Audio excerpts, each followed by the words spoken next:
আমার প্রিয় ছাত্ররা এবং সেই সঙ্গে প্রিয় ছাত্রীরা সবাইকে আন্তরিক স্নেহ ভালোবাসা জানিয়ে আবারও এলাম নতুন একটি আলোচনা শুরু করতে। এবারেও আমরা চতুর্থ অধ্যায় থেকে পড়াবো, অর্থাৎ সংঘবদ্ধতার গোড়ার কথা।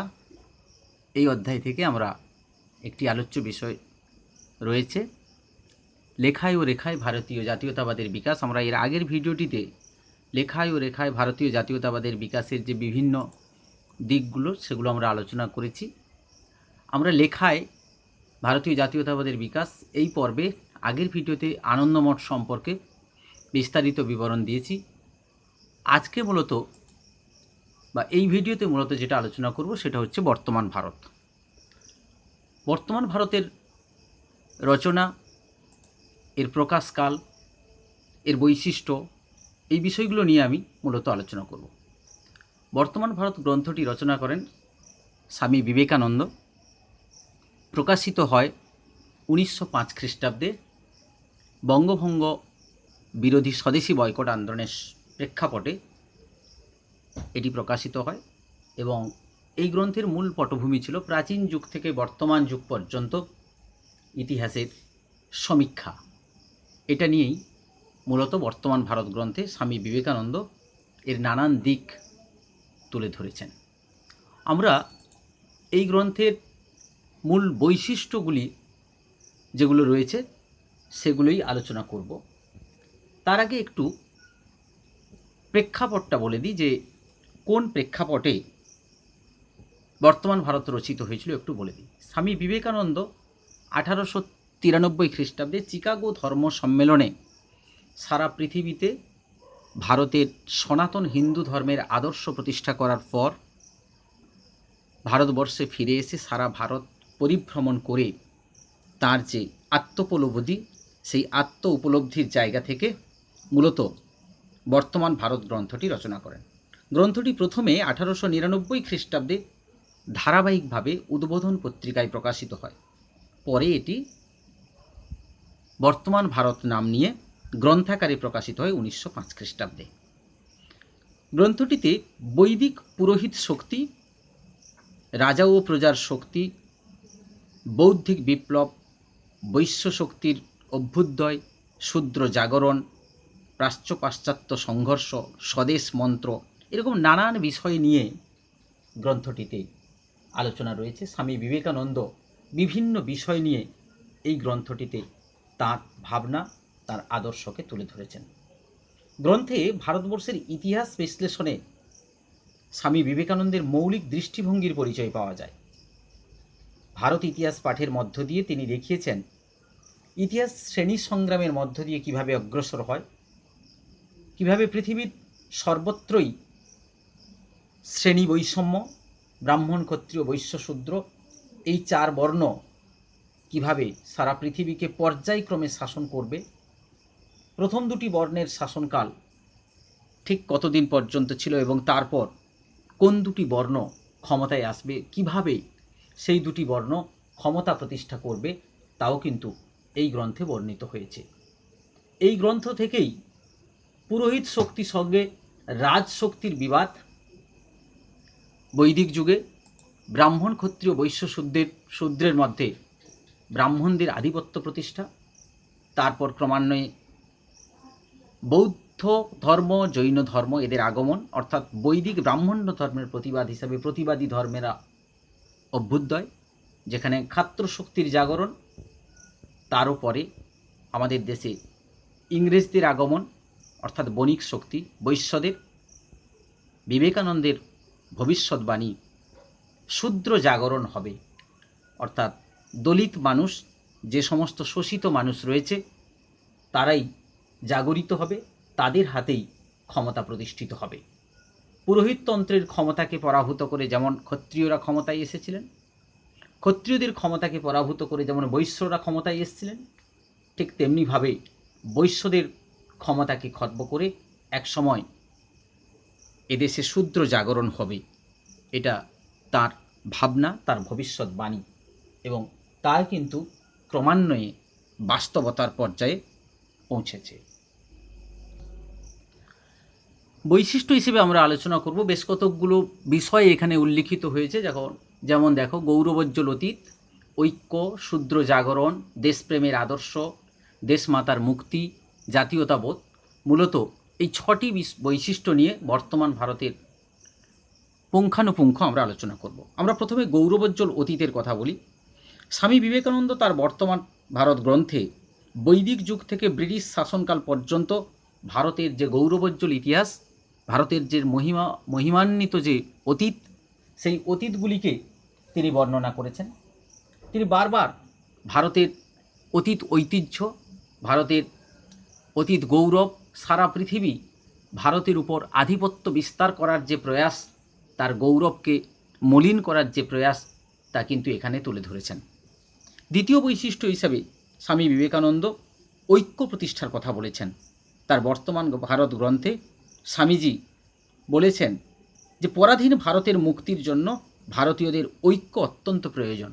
ভারতবর্ষে বিভিন্ন বর্ণ, বিভিন্ন সম্প্রদায়ের মানুষ যারা বসবাস করেন, প্রত্যেক ভারতীয় যদি একত্রিত না হয়, প্রত্যেক ভারতীয়দের মধ্যে যদি ঐক্য প্রতিষ্ঠিত না হয়, তাহলে কখনোই কিন্তু আমরা স্বাধীনতা লাভ করতে পারবো না।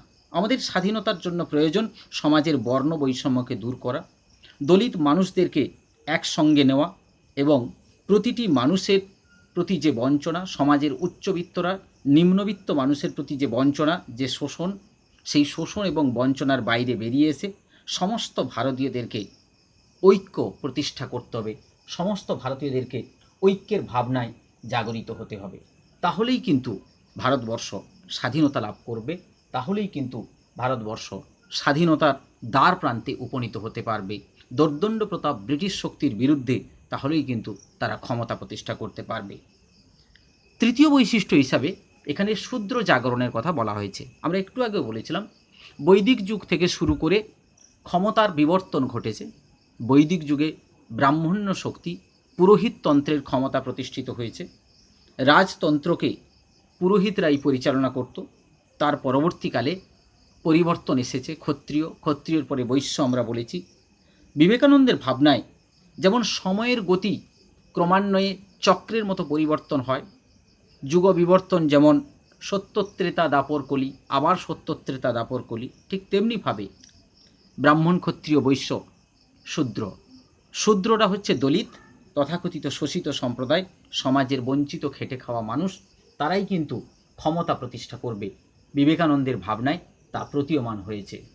বিবেকানন্দ তার ভাবনার দ্বারা একথা বোঝাতে চেয়েছেন, প্রত্যেকটি মানুষ, সাধারণ মানুষ তাদের অধিকার যদি প্রতিষ্ঠা করতে পারে, প্রত্যেকটি দলিত মানুষ, শোষিত মানুষ, যারা বঞ্চিত অবহেলিত, তাদের যদি অধিকার প্রতিষ্ঠিত হয়, তাহলেই কিন্তু ভারতের প্রকৃত স্বাধীনতার মূল্য সুপ্রতিষ্ঠিত হবে, অন্যথায় নয়। পরবর্তী বৈশিষ্ট্য হিসাবে স্বামী বিবেকানন্দ তার বর্তমান ভারতে দেশপ্রেমের আদর্শকে তুলে ধরেছেন। বিবেকানন্দ তার গ্রন্থে ভারতবাসীকে স্বদেশ প্রেমের মন্ত্রে দীক্ষিত করেছেন। তার ধর্ম ম্যান মেকিং রিলিজিয়ান, মানুষ তৈরির ধর্ম। তিনি বলেছেন, ভারতবাসী আমার ভাই, ভারতবাসী আমার প্রাণ, ভারতের দেবদেবী আমার ঈশ্বর, ভারতের সমাজ আমার শিশুসজ্জা, আমার যৌবনের উপবন, আমার বার্ধক্যের বারাণসী। বড় ভাই, ভারতের মৃত্তিকা আমার স্বর্গ, ভারতের কল্যাণ আমার কল্যাণ। এইভাবে দেশবাসী ও দেশের মাটির সঙ্গে এমন একাত্ম হয়ে ওঠার বিবরণ বর্তমান ভারত গ্রন্থ ছাড়া আর কোথাও কিন্তু পাওয়া যায় না। এখানেই স্বামী বিবেকানন্দ তার ভাবনা, তার ভারত প্রেম, তার জাতীয়তাবাদী চেতনার মূল্যকে গড়ে তুলেছেন। দেশমাতার মুক্তি এই পর্বে স্বামী বিবেকানন্দ যে বক্তব্য রেখেছেন, স্বামী বিবেকানন্দ দেশকে মাতৃরূপে কল্পনা করেছেন, মা রূপে কল্পনা করেছেন। তার দেশ বন্দনা, তার স্বদেশ বন্দনায় তিনি বলেছেন, আমাদের দেশ কখনোই নারী শক্তিকে অবহেলা করা উচিত নয়। আমাদের দেশের নারী শক্তি একটি বড় শক্তি। তিনি তার স্বদেশ মন্ত্রে বলেছেন, হে ভারত, ভুলিও না তোমার নারী জাতির আদর্শ সীতা, সাবিত্রী, দময়ন্তী। ভুলিও না তোমার উপাস্য উমানাথ সর্বত্যাগী শঙ্কর। ভুলিও না তোমার বিবাহ, তোমার ধন, তোমার জীবন ইন্দ্রিয় সুখের, নিজের ব্যক্তিগত সুখের জন্য নহে। এই ভাবনার মধ্য দিয়ে স্বদেশ মাতা অর্থাৎ ভারত মাতার কথা তিনি এখানে তুলে ধরেছেন। দেশের প্রতিটি মাতৃশক্তিকে যদি জাগরিত করা না যায়, তাহলে কিন্তু ভারতের দেশপ্রেম, ভারতের মুক্তি কখনোই কিন্তু বাস্তবায়িত হবে না। তাহলে দেশমাতার মুক্তির ক্ষেত্রে স্বামী বিবেকানন্দ সমগ্র ভারতবাসীকে ঝাঁপিয়ে পড়তে আহ্বান জানিয়েছেন।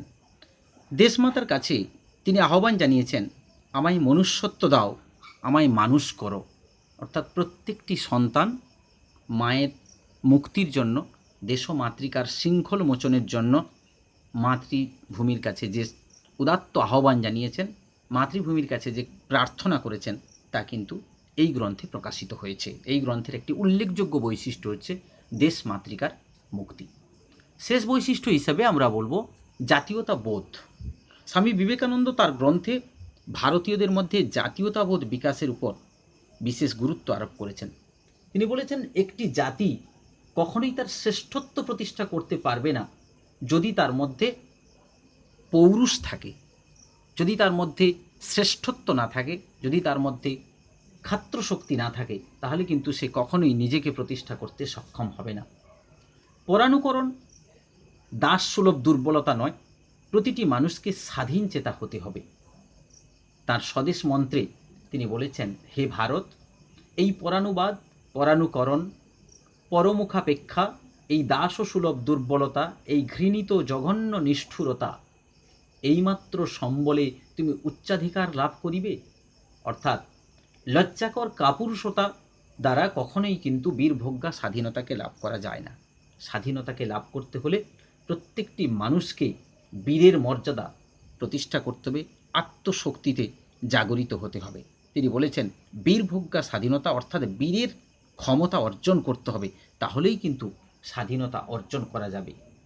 স্বামী বিবেকানন্দের বর্তমান ভারত গ্রন্থ নিঃসন্দেহে মানুষের কাছে, প্রতিটি ভারতবাসীর কাছে একটি অমূল্য সম্পদ, এ বিষয়ে কোনো সন্দেহ নেই। তার বক্তব্য অনুযায়ী তার এই গ্রন্থে তিনি বলেছেন যে জাতীয়তাবাদ প্রতিটি মানুষকে আত্মোপলব্ধির জায়গা থেকে করতে হবে। দেশ গঠনের আহ্বান জানিয়ে তার বাণী যে ভারতীয়রা জাতীয়তাবাদের দ্বারা যদি উদ্বুদ্ধ হয়, ভারতীয়রা যদি কাপুরুষতা দূর করতে পারে, তাহলেই কিন্তু তারা প্রকৃত মানুষ হিসাবে প্রতিষ্ঠিত হবে, তাহলেই তারা কিন্তু প্রকৃত স্বদেশ মন্ত্রে উজ্জীবিত হতে পারবে এবং দেশকে পরাধীনতার হাত থেকে মুক্ত করতে পারবে। তাহলে আমরা যেটা আলোচনা করলাম, স্বামী বিবেকানন্দের বর্তমান ভারত গ্রন্থ এবং সেই গ্রন্থের বিভিন্ন বৈশিষ্ট্য নিয়ে আমরা আলোচনা করলাম। মাধ্যমিক পরীক্ষায় এটিও একটি 4 নম্বরের প্রশ্ন হয়।